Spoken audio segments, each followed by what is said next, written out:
All right. Hey, everyone. Drew, you are indeed first. Congratulations. It's a very prestigious title. Let's see who invites some math questions. This one hasn't been answered.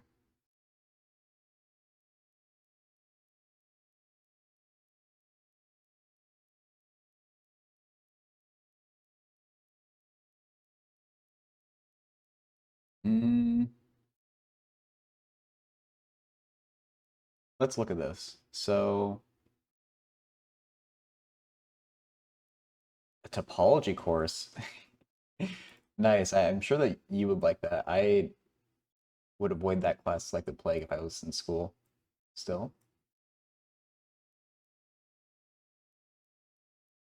Actually, I don't remember that there's one like probably the smartest kid that I knew when I was doing my degree. He was trying to get topology class added and was trying to get like students to sign up to like, promise to take the class, and if there are at least 5 people, it will go, and I was not signing up for that crap.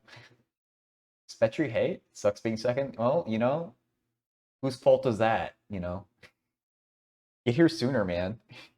You should be just watching your Twitch page for me to go live, you know? Sorry, you're just not as dedicated. But no, welcome in.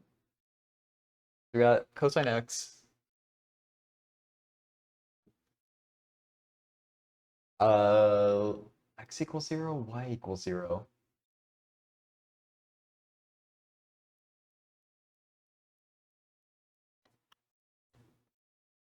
What's the region? So if x equals 0, that's the y-axis. Y equals 0 is the x-axis. But there's, two different regions that are bounded by those. Is it the entire thing?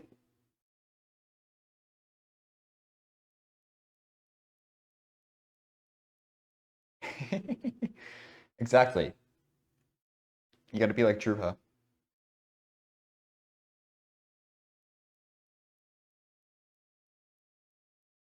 So if x equals -1, cosine of -1, what? I mean, that's not really unit circle.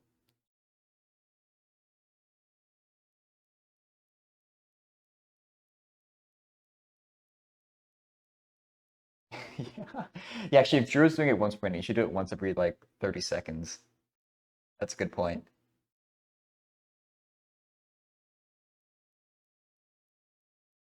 These bounds don't make any sense.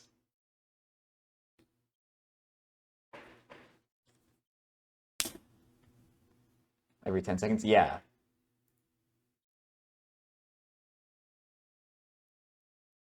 What's cosine of -1? 0.5. I don't know why I was hoping for something that would make sense.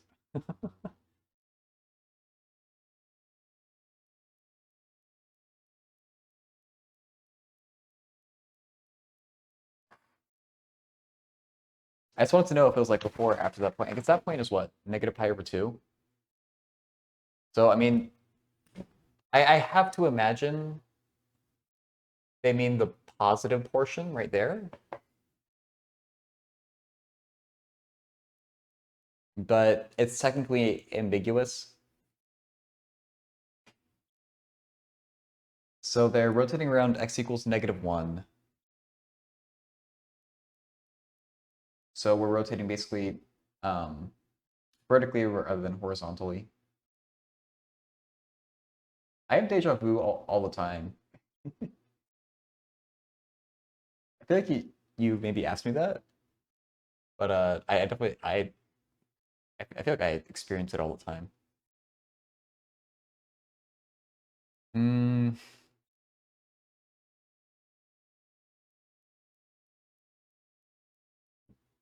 so if y equals cosine x, then x equals arc cosine y. Now this is getting. I feel like I said something wrong. Unless, oh no, you can do shells. Shells is much better, or cylindrical shells.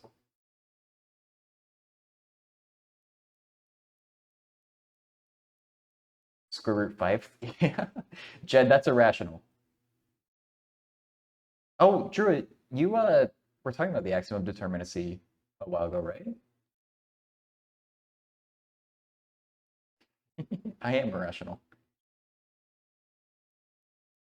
You might have a deja vu right now. Yeah, I am experiencing some deja vu with that question, Spectre. Um, okay, if we apply cylindrical shells to this, that'll be a much easier thing to do. So the height is just cosine x. Um, the radius is the distance from x equals -1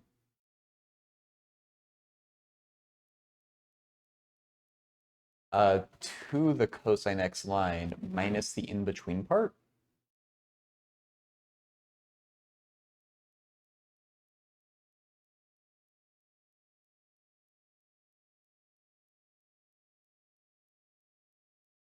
And so wherever we're going to be integrating in terms of x,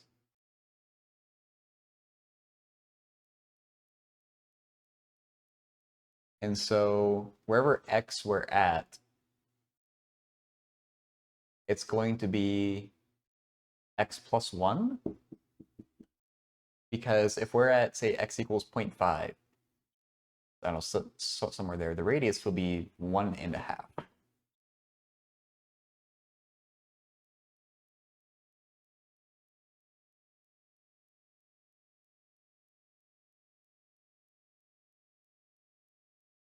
Think.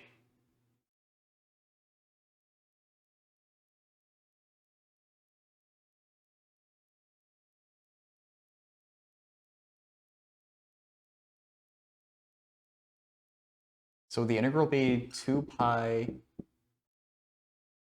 0 to pi over 2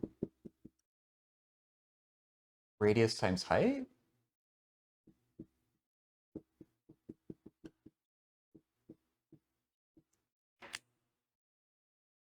Hey, Hardluck. It's kicking. Little chicken, not much.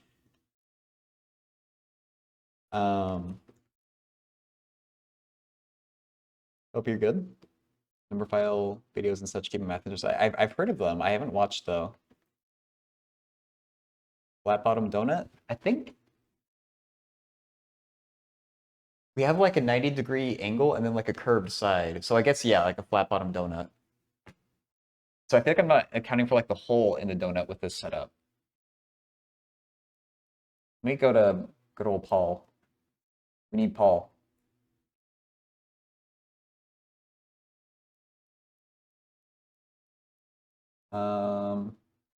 I just want to look at shells again. I think it's actually in calculus 1 for some reason.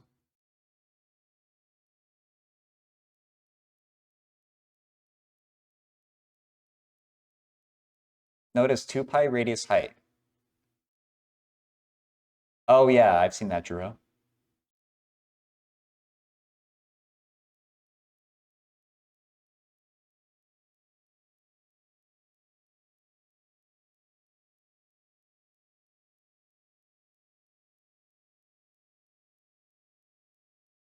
They say the radius is 6 minus x.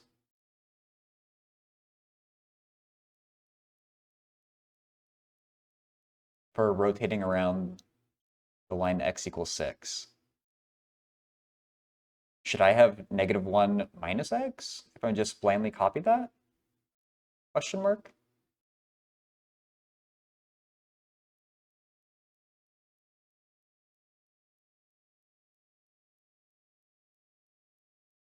Um,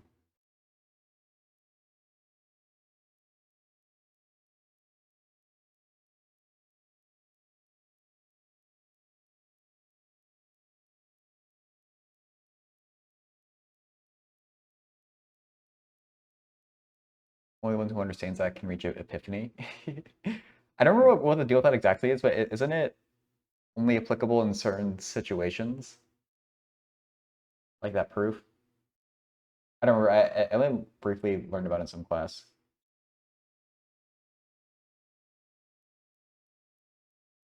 Oh, that might work too, Jed. I feel like there should be a simpler way, though.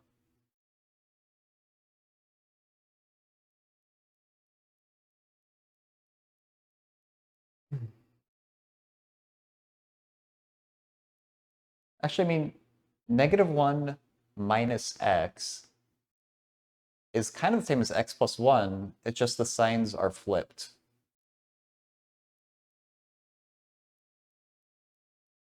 And I guess it wouldn't make sense to have a negative radius, and this is going to be positive. Maybe let's just roll with this integration and see what it gives us. What did this person actually get? Or let me look at what their work was again. They said the radius is r equal cosine x plus 1. The bounds are 0 to pi. That seems way off.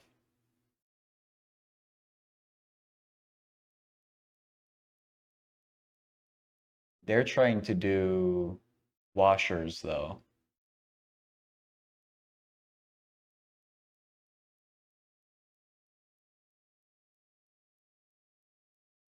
And washers, we only have one function here, so it doesn't make sense to me to do like that. Yeah, I think their attempt was not the right setup. I don't know if this is the right setup, but let's see what this at least gives us, and we'll go from there. So let's multiply out the x plus 1. X cosine x plus cosine x dx.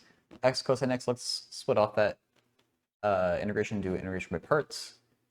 U equals x, dv equals cosine x, dx, du equals dx, v equals, that cosine integrates to positive sign, uv minus v du. So integral of x cosine x dx, just doing a quick aside here, is equal to x sine x minus the integral of sine x dx. Sine integrates to negative cosine. We already have minus sign out front, so we get x sine x plus cosine x. Okay. Now coming back to here, we do 2 pi. That integrates to that plus cosine x plus that cosine x. 0 to pi over 2.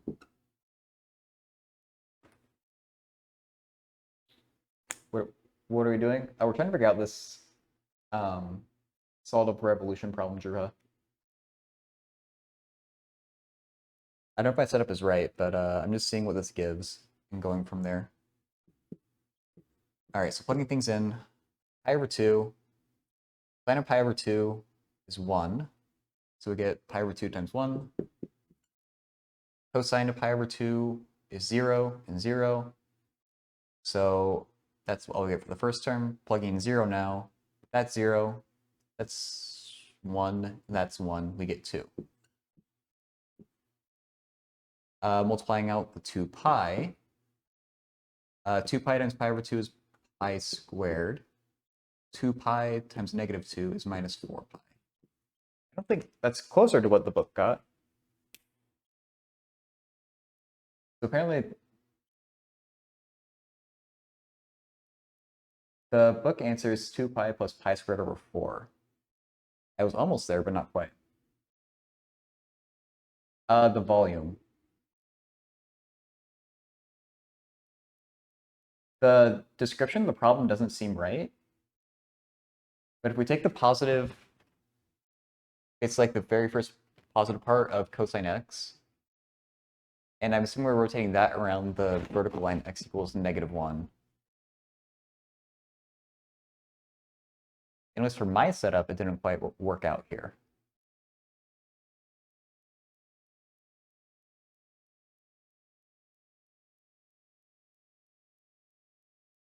Is that actually positive? If it's negative, then I think I did need to flip the sign. Pi squared minus 4 pi. Yeah, so you can't really see it because of the way that I have my screen cut off, but you get negative 2.696. So I think you are supposed to flip the sign of the radius, but it's still the wrong answer. That doesn't affect the integration.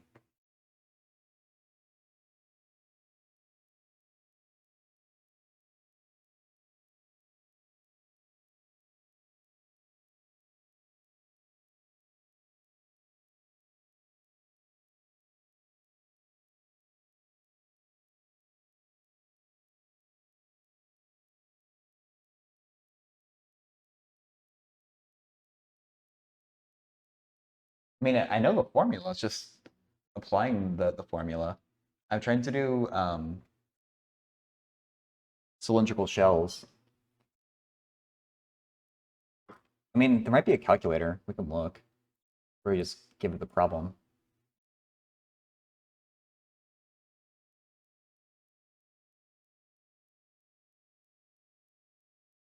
I'll see what that is.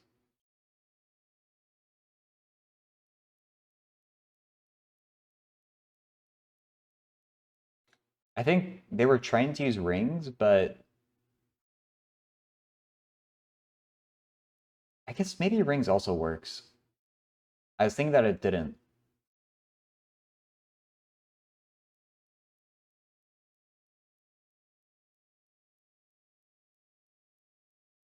For this, don't you have to get it to be with x equals y?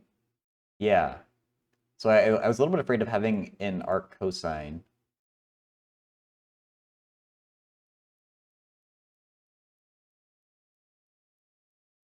Oh, that did 6. No worries. Thanks so much, man. Hope you had a good stream. Sorry I couldn't stick around too long. I was just at the end of a long stream for myself and I had to go make dinner. But I hope your run went well. Thanks so much for popping by and for following last night.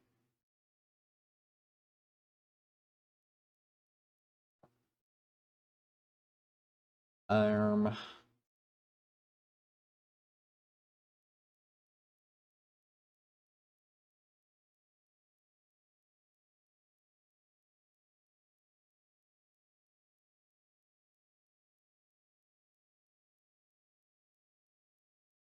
had a great run. Awesome.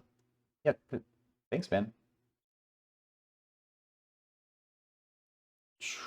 What do we do with this? So we could do like arc cosine.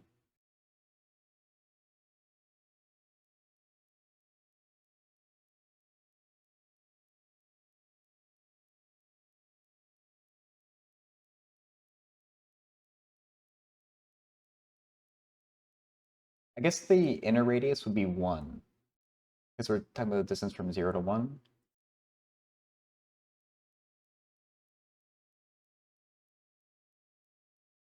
If we tried, so obviously this is wrong, so I'll just erase it.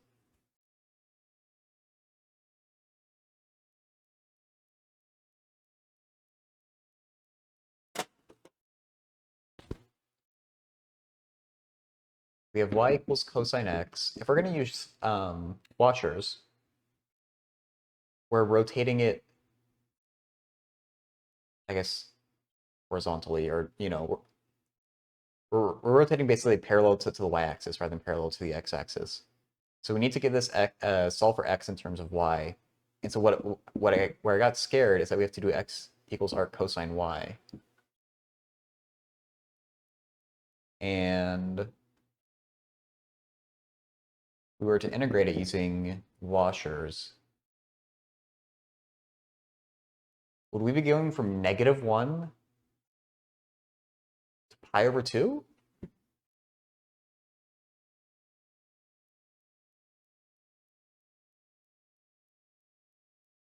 Or I think just from 0 to pi over 2.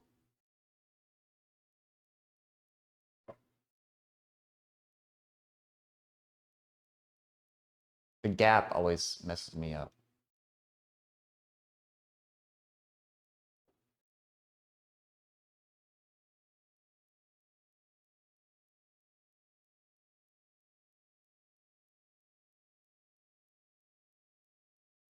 Try 0 to pi over 2.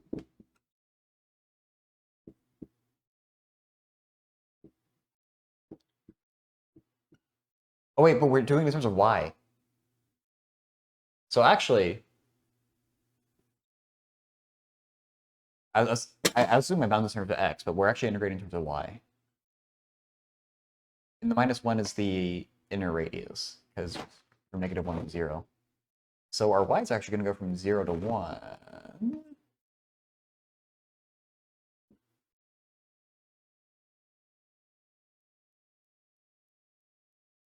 Yeah, so I don't know what our cosine squared integrates to. Let's see what happens when we put that into Wolfram alpha.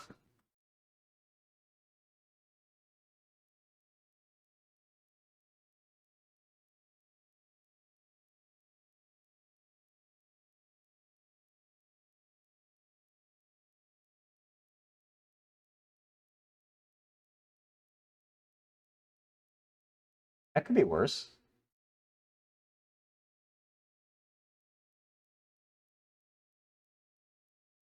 Integration by parts.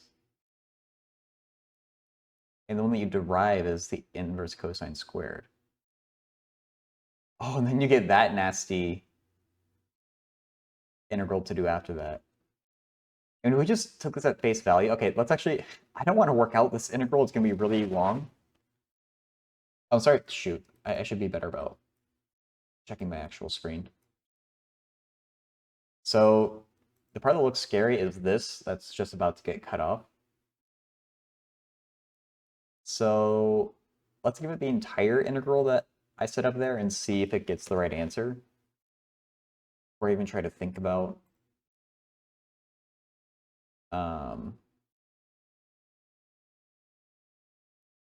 wow. Wait, no, it's not even pi squared. It's just, oh my god.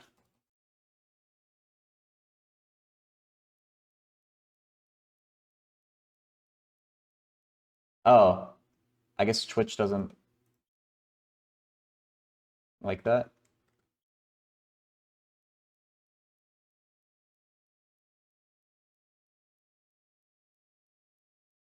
I'm using x's, but that's just a dummy variable. It does it numerically. Lots of, oh no, pi squared minus 3 pi. That wasn't the book answer.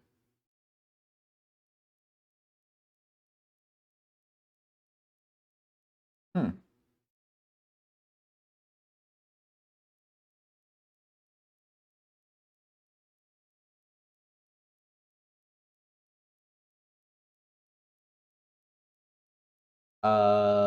Yeah, 0.44 though, Jed.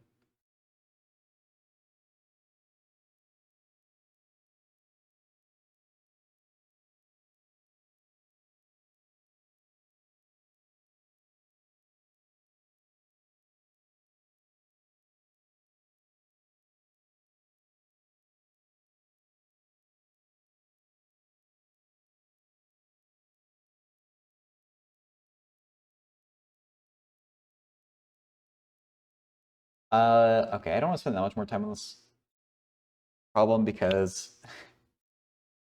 I feel like they might not have copied down the problem correctly because the way it's set up is actually kind of ambiguous with what region we're actually talking about. This person integrated from 0 to pi definitely is confusing as well.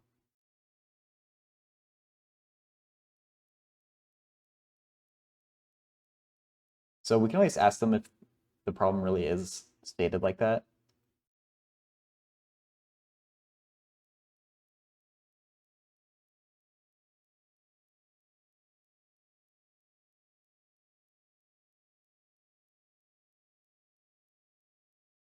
That it's copied correctly.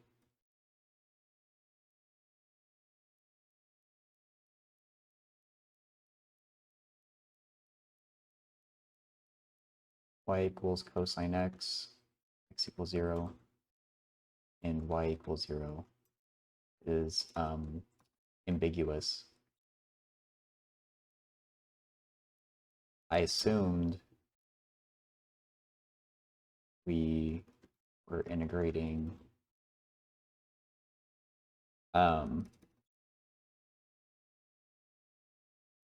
referring to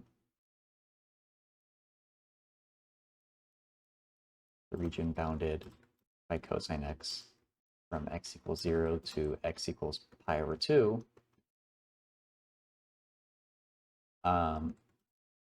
there's multiple interpretations. So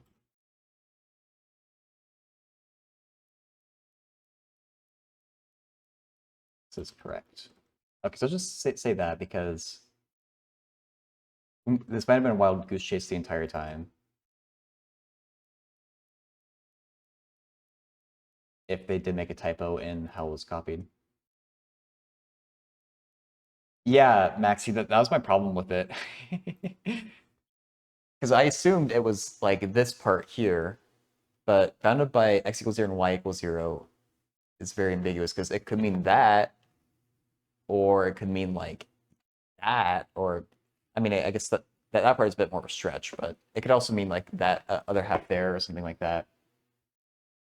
Or the entire thing above the x-axis. I don't really know why, but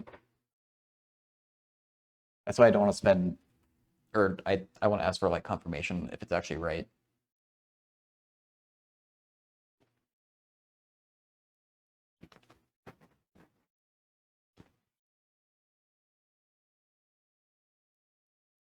Is it a trick question?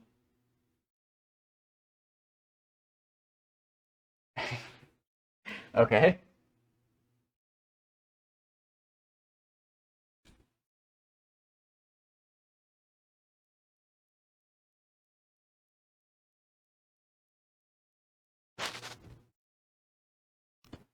So I'll do the x equals 1 line, -1.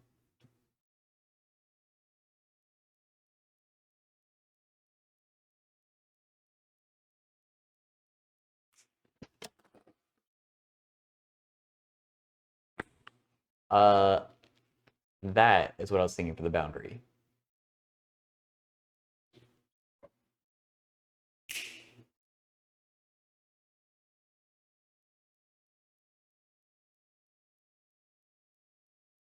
Oh, Max, are you saying plus infinity because... Oh, because you technically also include like that.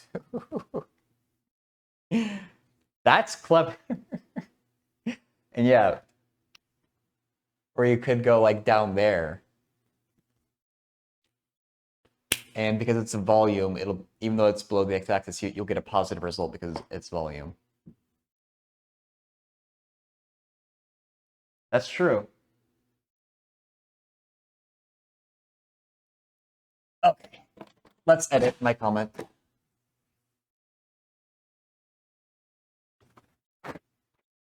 Good point.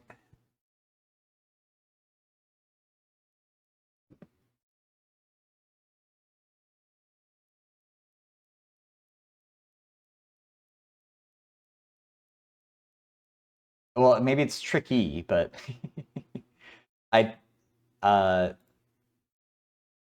yeah, it probably still is a mistake. Part. I mean, it can be bounded by, it can be bounded. Oh no, I just meant like you could only count the part under y if you were to interpret it like that. Not that you would count both the top and the bottom, but you could also interpret it as only the bottom rather than only the top. Um,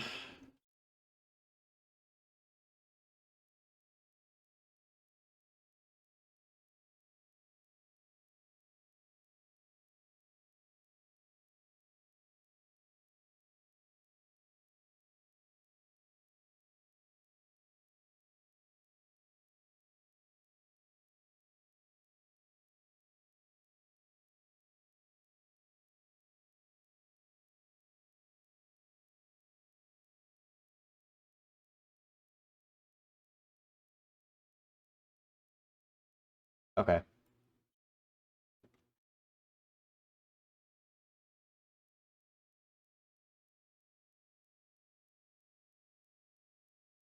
Oh, you can literally just do this in. I should have known that you could just literally put it in English.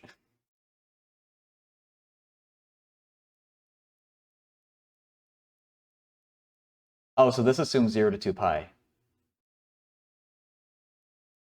Oh, because you put that there. What if we do pi over 2?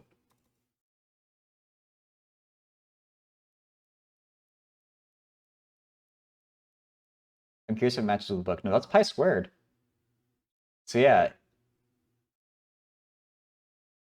that doesn't even match with the book answer that person posted. There must be a typo. We could do 0 to pi as well. That is like both counting both the top and the bottom though. What was the book answer? 2 pi plus pi squared over 4? Oh, that'll be, never mind, that's not the same thing.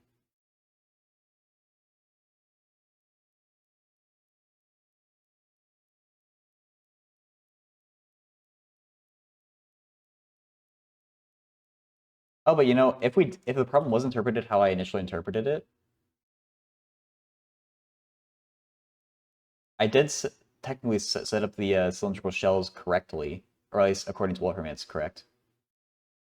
No, I assume that Wolfram Alpha is doing it right, but we're giving it the wrong problem.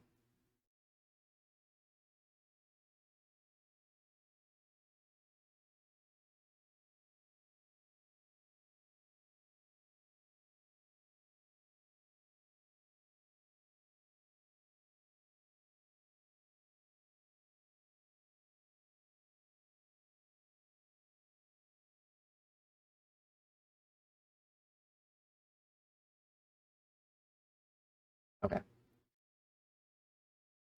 Okay, here's one with no comments. Bottom two especially I can't seem to understand. Confused about the circled portion primarily due to the transformations. Some kind of weird piecewise.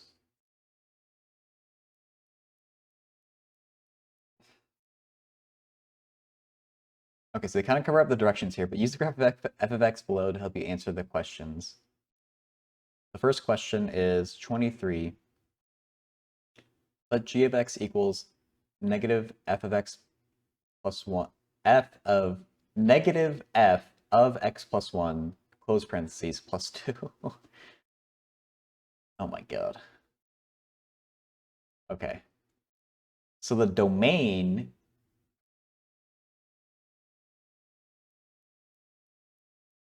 should be the domain of f shifted to the right? Or less. These are the rules with the... I always forget when you flip the negative sign or not. I think maybe you shift to the left because you're doing plus.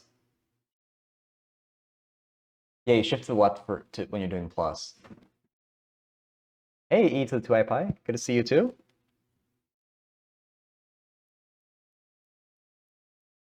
Oops. Hope you're doing good. So the current domain of f... Actually, let me see if I can zoom in a bit. No, no, no. Okay, that's as good as we're going to get. The current domain of f is -5 to +5. If we're doing x plus 1, I do think we shift to the left by 1. So -6 to 4 makes sense to me. And to give extra assurance, if you plug in -6 for x, you get f of -5. If you plug in 4 for x, you get f of 5. Okay, good. The range should be the current range, and I think you just do add 2. So the most negative part is -3. So if you add 2, oh, it is negative f though. But okay, it's kind of convenient because we go from -3 to +3 for the range. So technically you'd have to flip it because of the negative sign, or be careful, but because they happen to both be 3, then you kind of it's like the opposite of a trick question. So -3 plus 2 is -1. I like that. +3 plus 2 is 5. I think that's okay. Yeah, e to the 2i pi. That it would have been tricky if it didn't happen to work out conveniently with -3 to 3. It's always good to check that though, because that's kind of a special case where you don't need to be careful about it. Yeah, or it wasn't exactly, yeah. Okay, so I agree with their answer for A then. For B, -1, 3 on f of x transforms to which point? Okay, so this you could just plug it in. Well, I guess you could also do it. You could also do the transformations, but just take -1 for your x. Why wouldn't you just plug it in? I guess we can try it both ways. So if you just plug in -1 for x over here, you get negative f of 0. F of 0 coming over here is +1, so you turn it to -1. -1 plus 2 is 1. They get -2. Or wait, no, it should still be g of -1. Oh, wait. I'm doing it wrong. I'm doing it wrong. They're asking you to track that point, -1, comma 3. Even I'm having trouble with this, because I don't... You don't really need to know this, like, the transformations like this well, I feel like. Or at least I never had to use them this well. Just, I generally know that, like, x plus 1 means a shift of 1 to the left, but, like, trying to actually track a point like this. Basically, they're asking you to keep track of this point and see how it gets transformed as you go to g of x. It does get shifted to the left by 1, so the -2 for the x value makes sense. It'll get flipped down to be -3. And then you add 2 to it. I think at -1. So I think it should be -2, -1.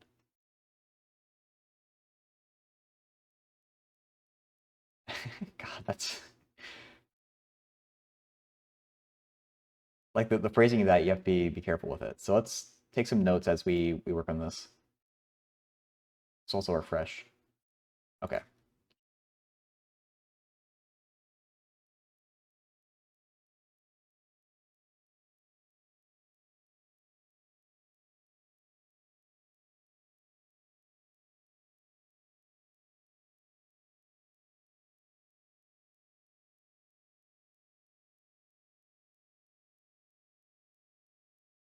Okay. So for C, how many values of x on the domain on g of x does g of x equals 2?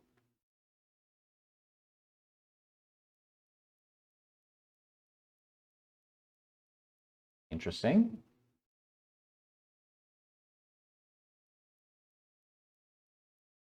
Okay, so I like the way that they did this. Plugging in 2 for g of x and solving it as best you can. So we want to find all the values where f of x equals 0. Kind of evil that they give you decimal points for all 3 of them. Oh, that's why they ask you only the number of occurrences. Okay, that's really nice. So whenever f of x plus 1 equals 0. Oh, well. If it still hits 0 3 times, f of x plus 1 will still hit 0 the same amount of times, unless one of those zeros gets shifted off the end of our domain. I guess that's kind of a tricky situation, but it should still be 3. I don't think they wrote the actual answer down there, but I like their work so far.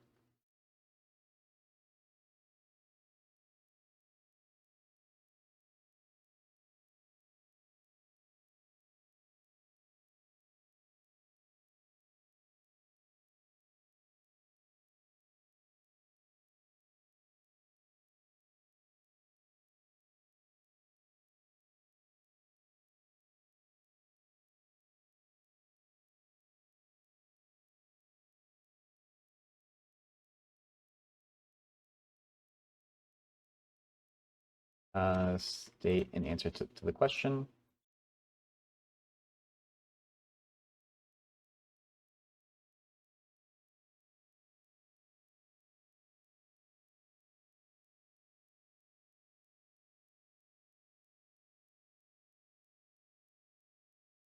Hit the x-axis.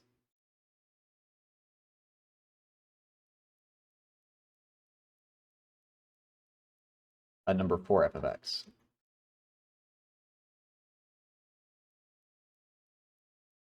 Okay. Then for part D, what intervals is g of x increasing? For this, I'd really just want to draw it.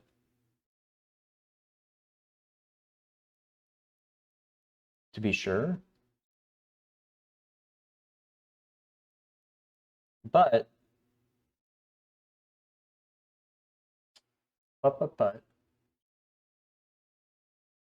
actually no, you actually don't really need to draw it because the +2 here doesn't actually affect whether it's increasing or decreasing. So really you just need to worry about the negative sign in the shifted domain.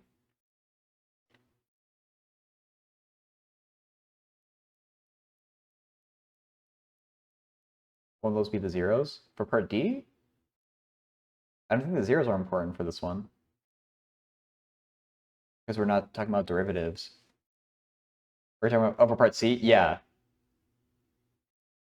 Oh, okay, it's all good. Yeah, so I think, yeah, it's because their final line there is 0 equals f of x plus 1. And so I think it's just going to be the number of zeros for f of x. So I think the answer is 3.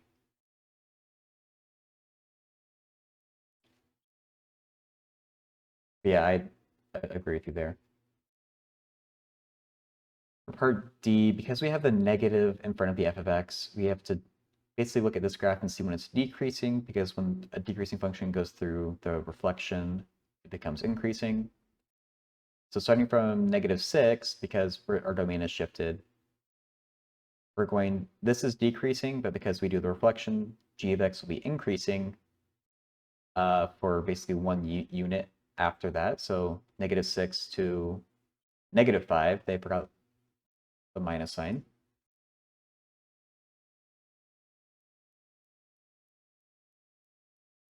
Yeah. That tripped me at first. I thought we did have to worry about the vertical shift, but I don't think we have to. For D,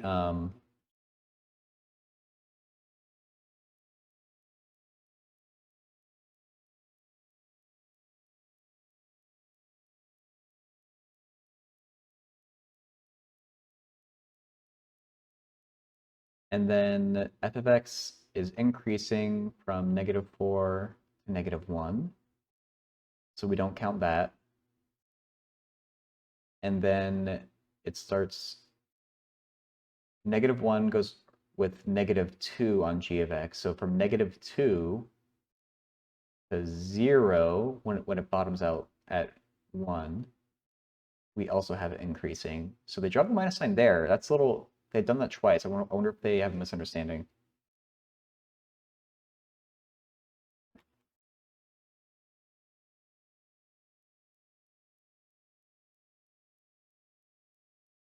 So they're getting the intervals right, but soon they're dropping the negative signs. Okay, and then the last, so f of x is increasing here, so we don't count it for g of x. And for the very last unit, it's decreasing, so we do want to count that. So 3, 4 looks perfect. Okay.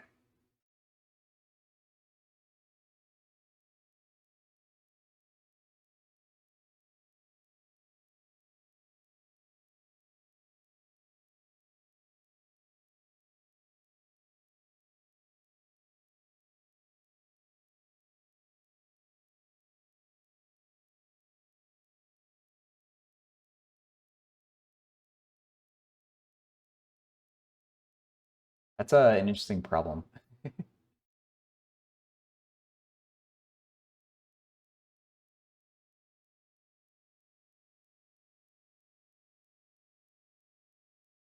We don't need to put the 23, because they're all 23.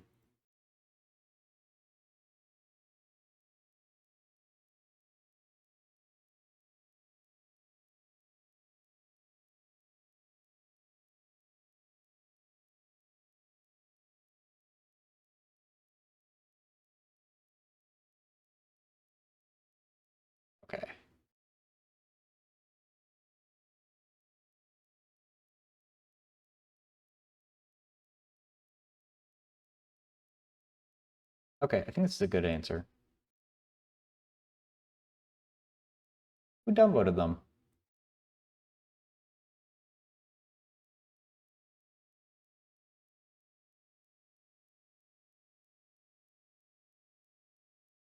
A beaver at work. Oh. Uh,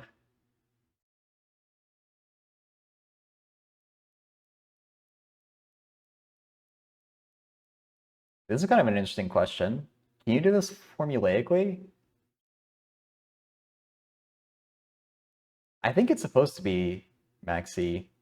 I don't know if things can still like slip by its automation or something.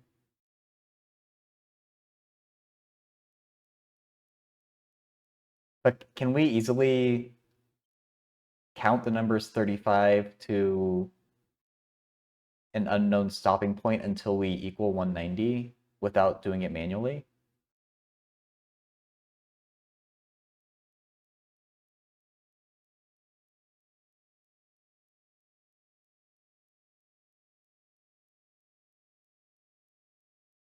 It won't be that hard to just do the subtraction from 190. I just be cool to know if there's a way to if it's like a trick. Maybe you could do 35 plus 190 times 2.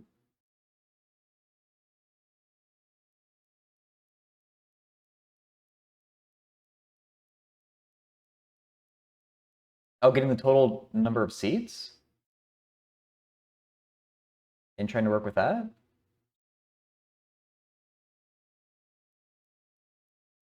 Oh wait, I was doing this backwards. 190 rows. I thought there were 190 seats. I see. Okay, yeah, that.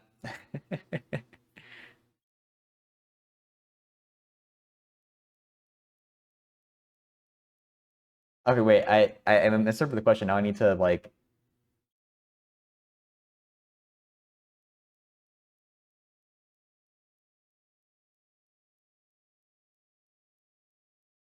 Okay, yeah. When n from 0 to 190.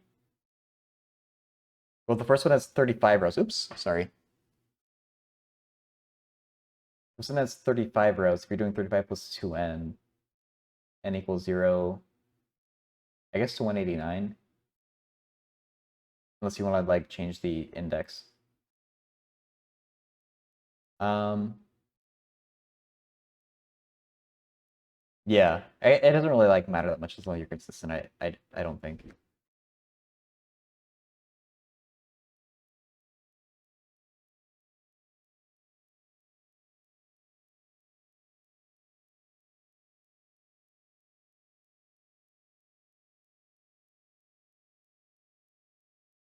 Oh, you need to do the back row and the total number of seats. Okay. Yeah, I was trying to figure out a way to do like Gauss's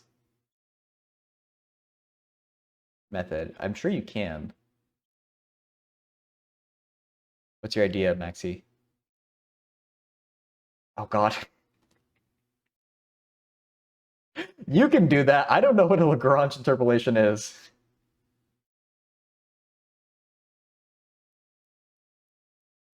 Oh, isn't it increasing linearly?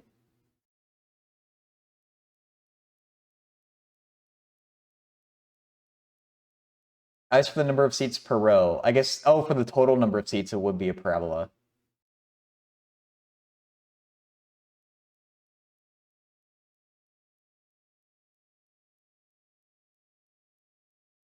Yeah, that's a good point. E to the 2I pi. Okay, I think they're gonna follow the pattern though.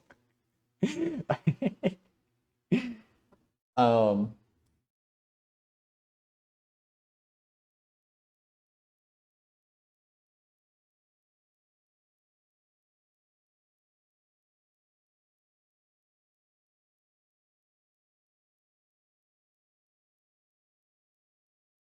yeah, I think I've done like quadratic interpolation like with computer programs, but never manually.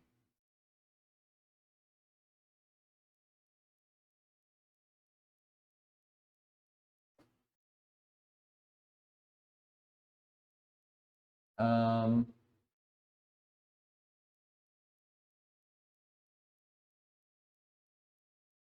okay, so yeah, Jed, it sounds like what you're saying is basically Gauss's. Yeah, it is explained like in 5.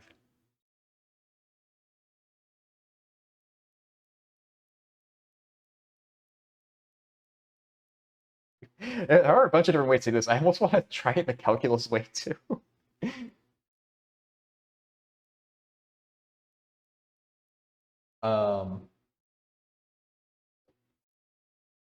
190 times 190 plus 1.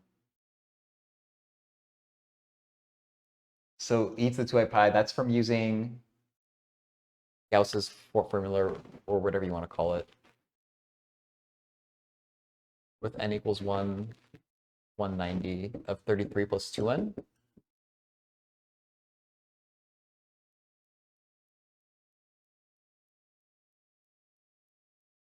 Oh, taking 1 plus 2 plus 3 plus 190 and shifting it later. Or I guess not shifting, but subtracting out the first 1 to 34 and then subtracting out the even terms. So actually, maybe it's better to do n equals 1 to 190 of n minus n equals 1 to 34, even though it's kind of phrased a bit weird because you can combine those, but minus n equals 1 to say, or I guess n equals, I'm trying to do another one for the evens, but that one might not be helpful. It's a giant E, I'm 5. Maybe I'm making it too complicated with this part.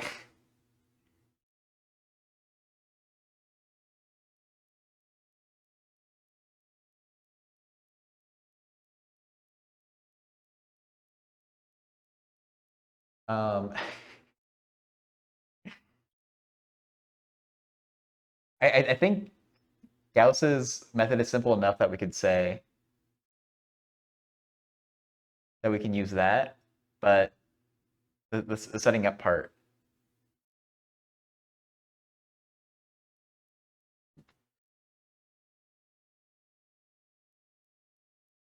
Actually, wait, if we're going by twos, is that n equals 1 to 190? You have to divide 190 by 2, wouldn't you?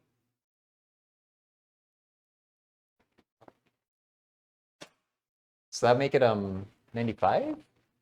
Because when you plug in 95, actually, you're even less.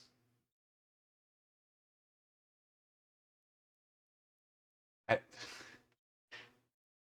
actually, no, I think 95 is okay.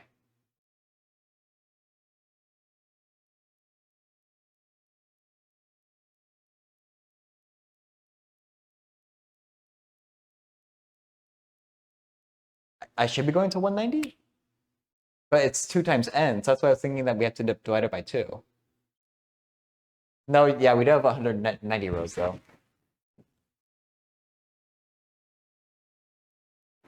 No, yeah. Okay, that is right. I'm making it too complicated. There's so many ways. Let me refresh to make sure someone else hasn't replied. Okay.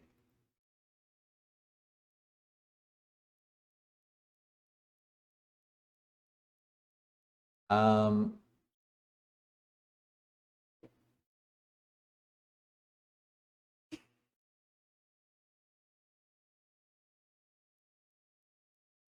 413 in the last row.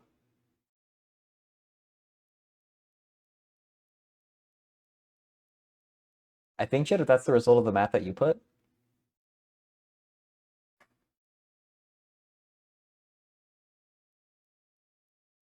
Honestly, the way that's making the most sense to me right now is doing it the calculus way.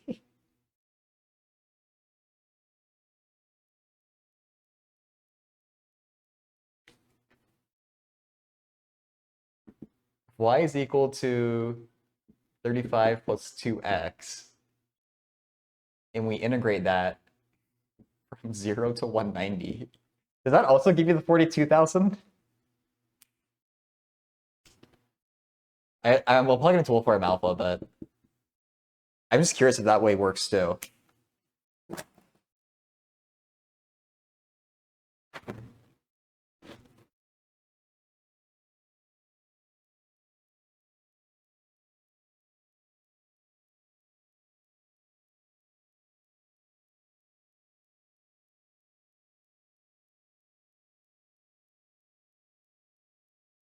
I wouldn't say that the calculus way to this person, but I just think it's funny.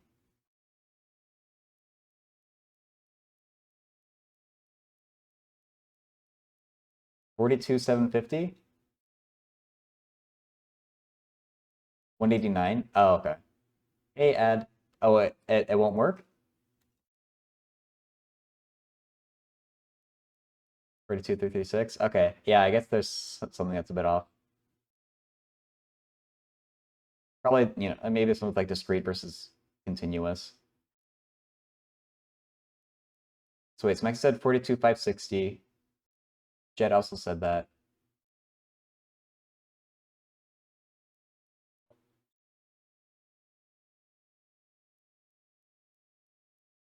Okay. So basically, Jed is saying to do a simplified version of what e to the 2i pi did, which is looking at what the first and the last row equal. And you know it'll equal the second to first and the second to last row. So you multiply by half the number of rows. Okay. I like that because it is more intuitive than trying to set up Gauss's formula directly.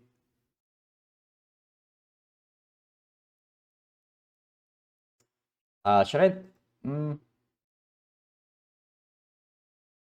I I mean, I think the real 5-year-old explanation is to just manually count everything. But I'm not going to tell him that. um,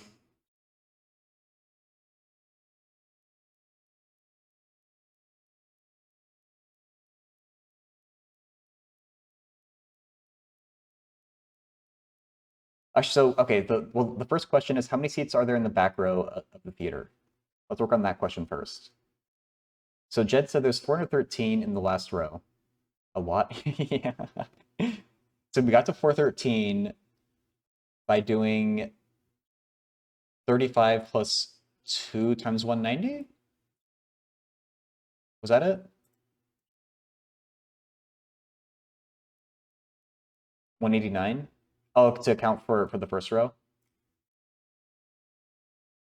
489. Oops. Okay. Yeah, I don't know if 5-year-old can. Let's just hope they're a smart 5-year-old. Okay, that's right. Um,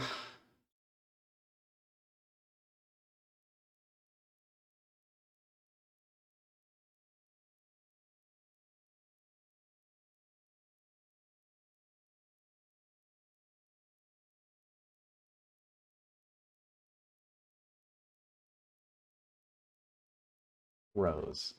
It's kind of a fun problem because I feel like there are a bunch of different ways that you can do it. I do wonder exactly. I'm sure there is a number that makes that calculus way work, but it wouldn't be a very intuitive way, or it's not necessarily like the right way, or it's reverse engineering. So if Maxi's parabolic interpolation thing, um,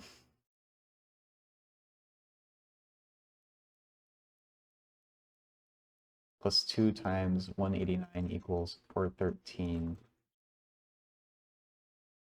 in the last row.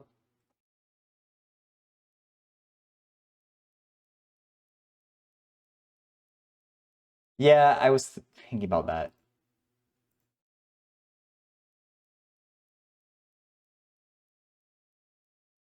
Because it does look like it's one number. It's just a lot to look at.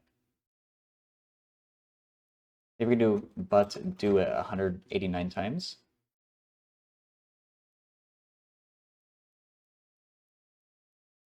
That's a bit better. I'm not really sure though.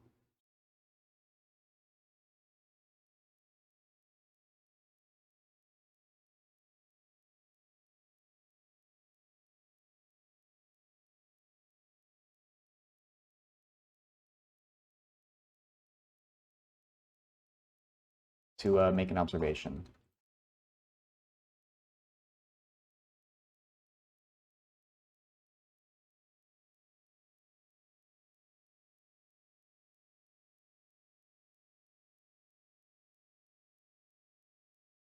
First 35 in the last, or the first row, 35 in the last row, 413. 35 plus 413 equals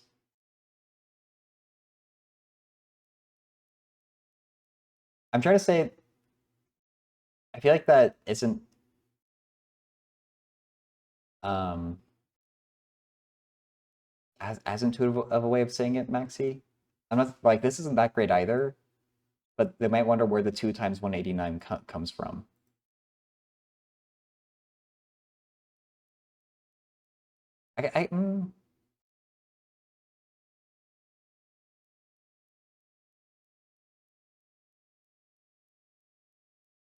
Yeah, I'm not sure. 35 plus 413 was what? 448? Okay.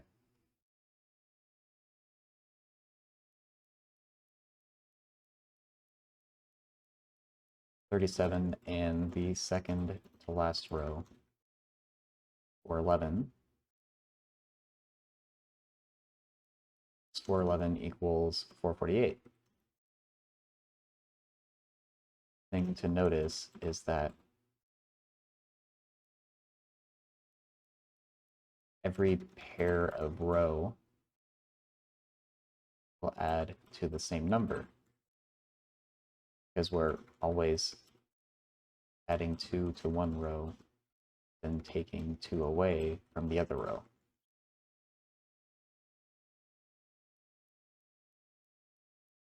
The 190 total rows, we have 95 pairs of rows.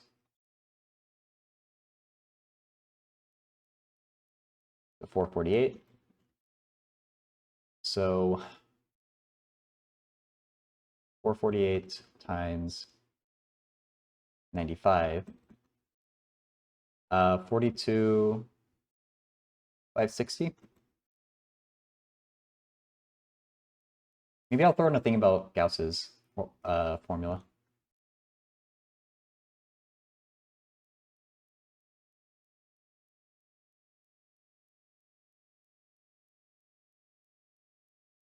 Gauss summation, I like that more.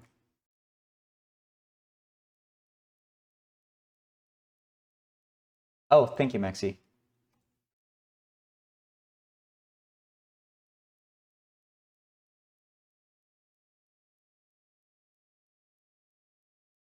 Let's look at this one.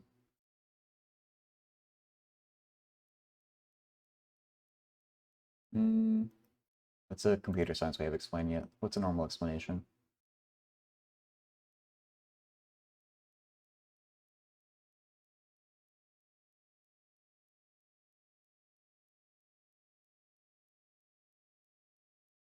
I'll do this one. Why not?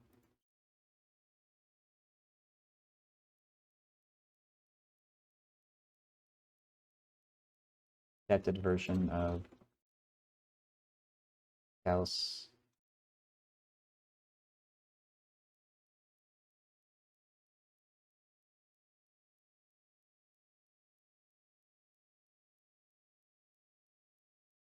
Okay. I did do the link right? I did. Kind of a fun problem. Oh, so someone else posted at the same time that I did. Did they do it the same way?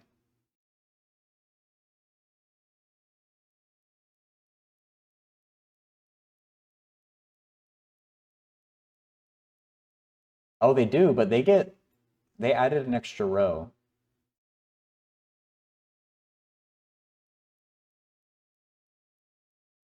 Oh, they did one more row than we did. They did 37 plus 2 times 189.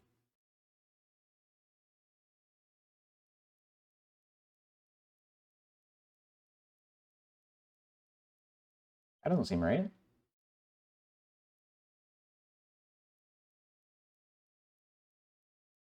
Actually, can Wolfram Alpha? Can we just like set up the summation to make Wolfram Alpha like do it just to be sure? Oh, what's this maxi?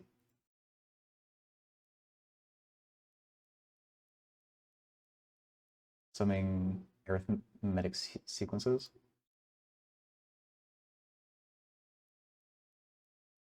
I don't really like spending much time like watching YouTube videos, but that's on stream. But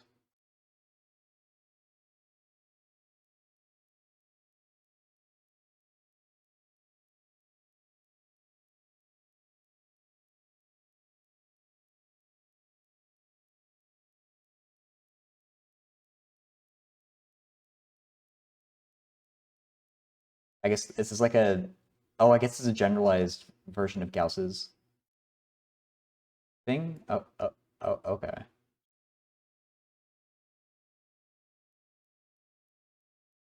Yeah, I feel like our way is right. I was wondering if there was like a simple way that we could like just verify that we are right, but I'm pretty sure we are. Grace, you guys are. You guys did a lot more for that than I did. Oh, they deleted it.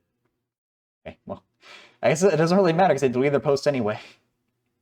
They should really just leave it up because someone else might have the same question, but I can't control what other people do.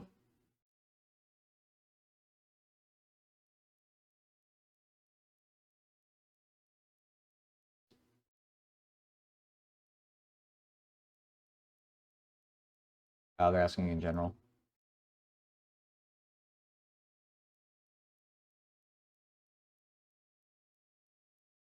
Wait,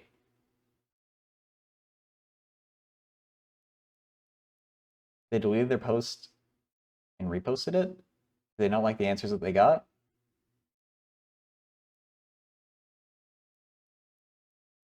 Okay, I'm not reposting.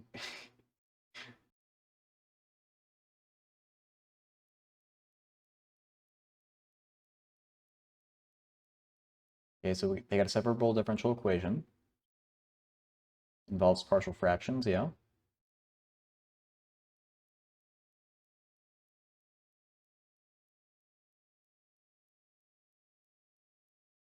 I mean, they could do e to the power of each side.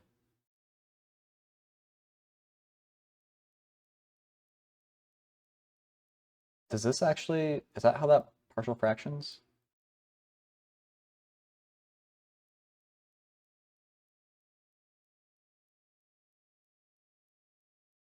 Oh yeah, yeah.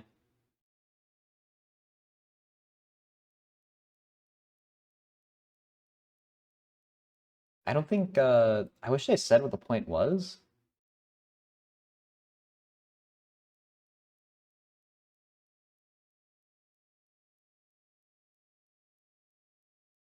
Can actually be solved explicitly for y. You can definitely get rid of the ln's, but when you get y over 1 minus y, I don't know from that point if you can. Well, yeah. Well, let's just look at it. I need to try because I'm having a hard time figuring out the algebra in my head.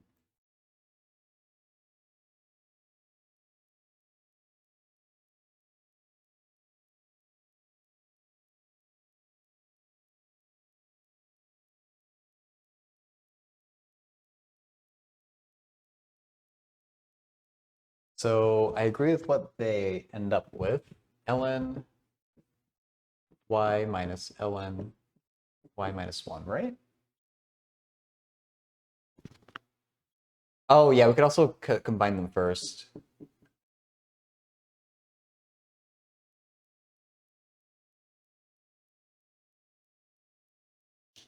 I just wonder if you do e to the power first or if you use log rules. We can do log rules though. That probably is more intuitive to most people. So first we can use the subtraction identity to do y over y minus 1. And now we can do e to the power of each side to get rid of this ln. So e to the ln, they basically cancel out and the part inside comes down. Y over y minus 1 is equal to e to the t plus c. Then we do a little bit of tricks with that. So e to the t plus t, or let me actually do a little like side work here. E to the t plus c by exponent rules is equal to e, oh my god, e to the t times e to the c. And a constant to the power of a constant is another constant. So depending on how, personally, I would just call this entire thing c again and do c e to the t. But if you want to be like, oh, did I mess it up? Oh, I did. Thank you, e to 2i pi. So I'm lazy and I just call a constant c again. But if you want to be completely proper, you should call it a new letter like e to 2i pi, use k. Just more convenient for me to not use a whole bunch of different letters and keep things the same as much as I can.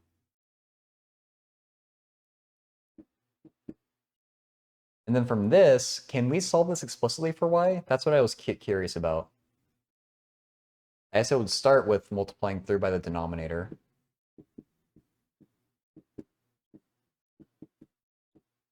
And then multiplying out the right side. And then we take this over here, factor out the y. Okay, yeah. So I'm going to add this to each side and factor the y out. So this y becomes 1 plus c e to the t. Equal to c e to the t, and then we divide out by that. Okay. That's all I was curious about.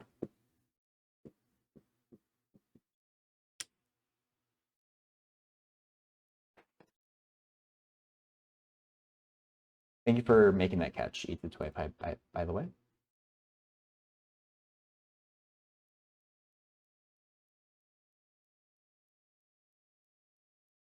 For the logistic equations. Oh, do you like logs? See a lot of it in what you do? Oh, interesting.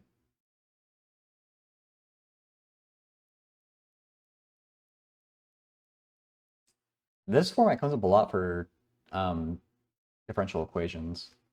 And I always forget that you can like do basically what I just did to solve it.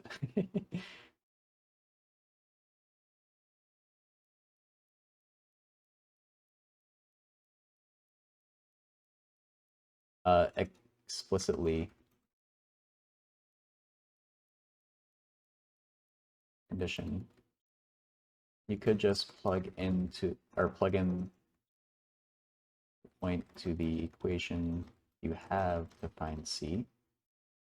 However, it is possible to solve this explicitly for y as well.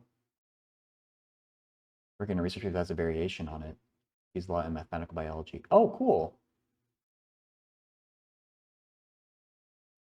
When I was a student, I was a research assistant, and it wasn't that exact thing that came up, but it was like a kind of biology related SIR model. It's like a system of differential equations. So I mean, obviously the way that you solve those is different, but I'm not like interested in biology, but like this like application of differential equations to biology, I thought was super interesting. You basically have three equations. S is for susceptible individuals, I is for infected, R is for recovered for modeling the spread of disease. Fun application too, yeah. In the differential equations, you can solve it for SI and R. But yeah, it's interesting stuff. Compartment models? Oh, I haven't heard that term before. What does that mean?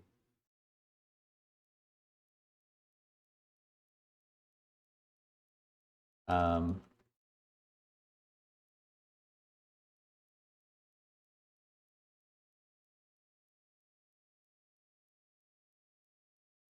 Two ways to proceed.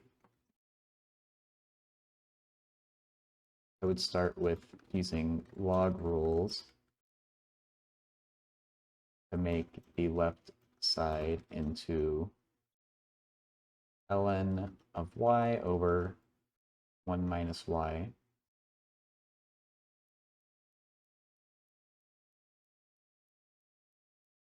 e to the power of both sides.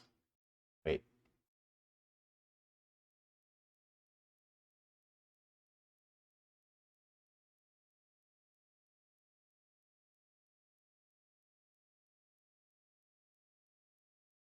Here, let me know.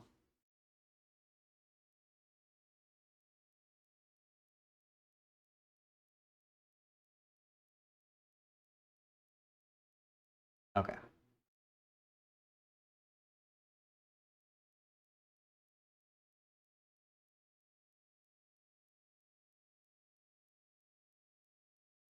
See what this one is. It sounds like a real life problem. Yeah.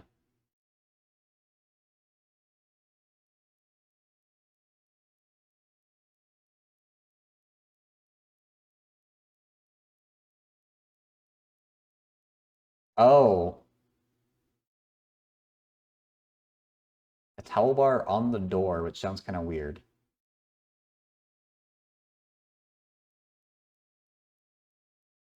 This is a little like the towel bar sticking out will make things weird.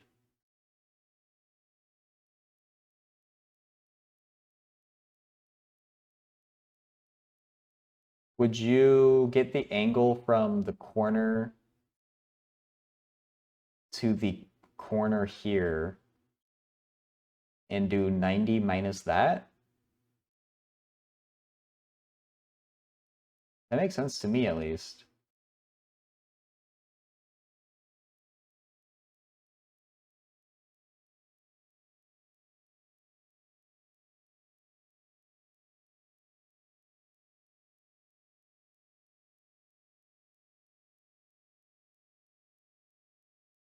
Okay. Let's see.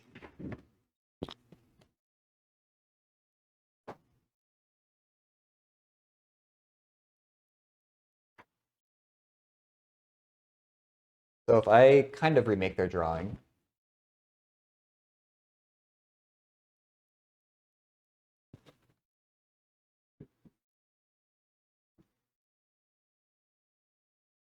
wall, door,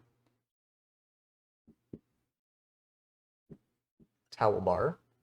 So what I'm saying is, actually,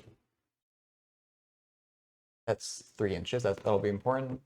This side, it's 32 minus 24 minus 2 is 6. And presumably we have a right angle there. What I'm saying, actually, that right angle isn't what's important. Well, actually, it is important, just not immediately. Let me redraw it. A right angle there, a right angle there. What we're interested in is forming this right triangle here, and I want to get this angle.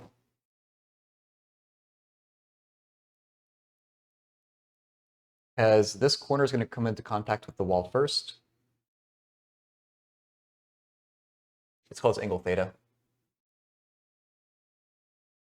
So, just using, I guess we want to use tangent 3 over 6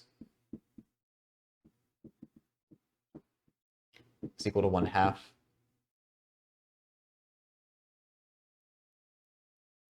That feels like it's unit circle. I don't think so, though.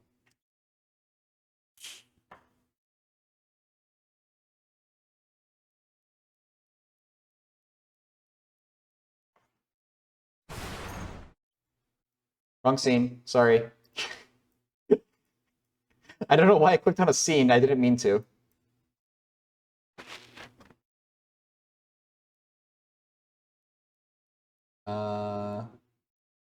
Oh, wait. Yeah, okay. Yeah, okay. It's not unit circle. We can get the actual angle, though. 26.57. I'll take down this Wolfram thing in a second.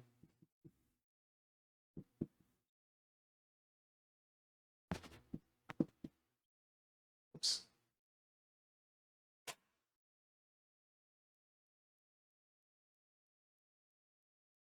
Okay. So this angle from the door to the triangle is 26.57. And so I think that means the remaining angle basically from here. Sorry, I'm getting a scam call.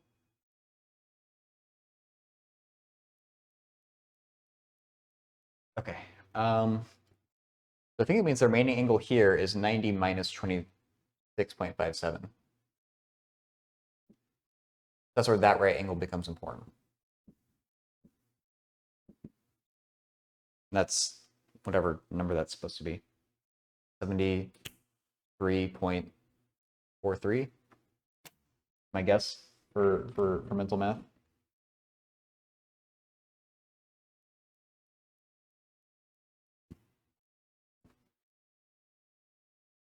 $63.43. I was close.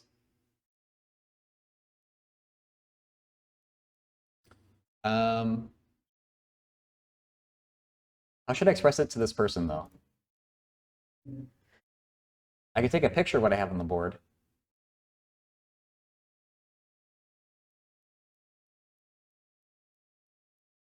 I guess, yeah, let me take a screenshot of what I have up on the board. Give me 1 second.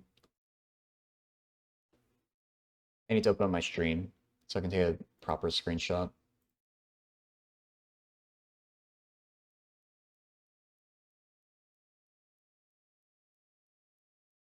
Snipping tool. Okay. Get rid of that. Save this. Sorry,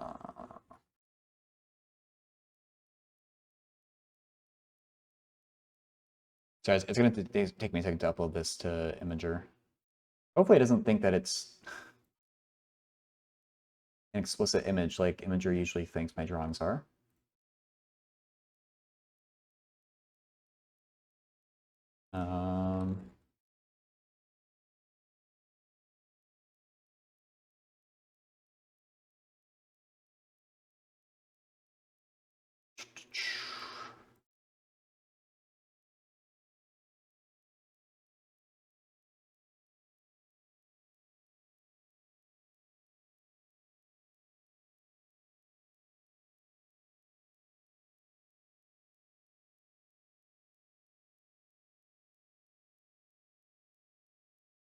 Okay, now is it going to flag this? Why? What? Because I'm not posting it to the community? It doesn't need... You know, fine. I'm just posting the link. Who cares?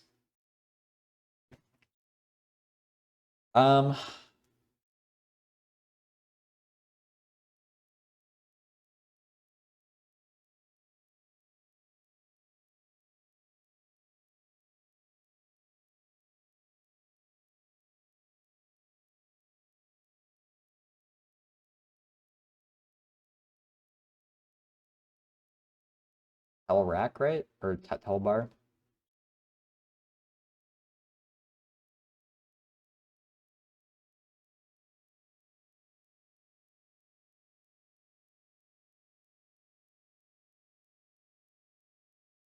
Form the right triangle from the corner where the door and the wall meet to the corner of the towel bar.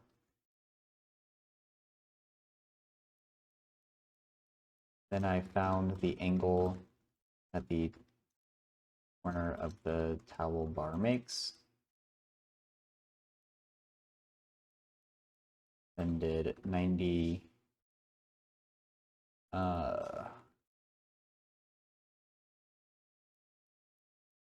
Just give me the symbol so I can copy paste it. There.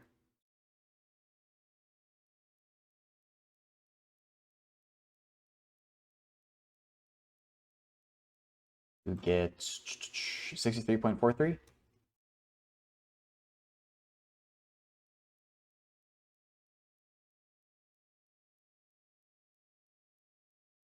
Picture to show what I mean.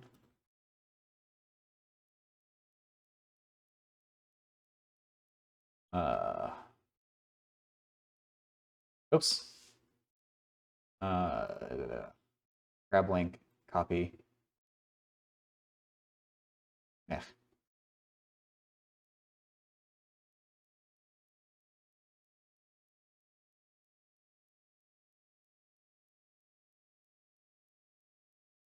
Apologies about that.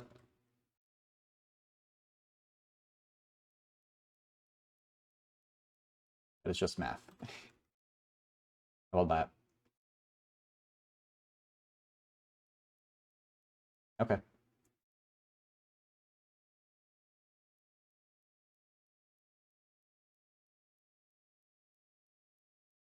Please help me, crying face. See what it is. What is the value of sigma of 5x for the scores 4, 8, 5, 3? Okay, that's not too bad.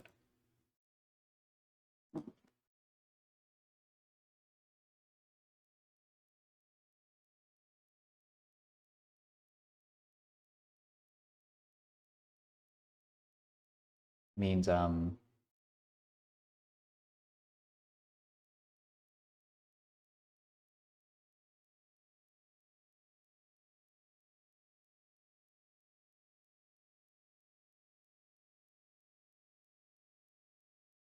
they provide 4, 8, 5, and 3 the values of x. So we need to do 5 times each of them and add everything up. 4 times 5 plus, actually no, I should make the format right. 5 times 4 plus 5 times 8 plus 5 times 5 plus 5 is 3. Can I do this mentally? 20 plus 40 is 60, plus 25 is 85, plus 15 is 100. I should actually make sure. I don't want. I shouldn't show off. Actually, that's not even that hard of mental math, but 100. I think I saw it for a second. Yeah.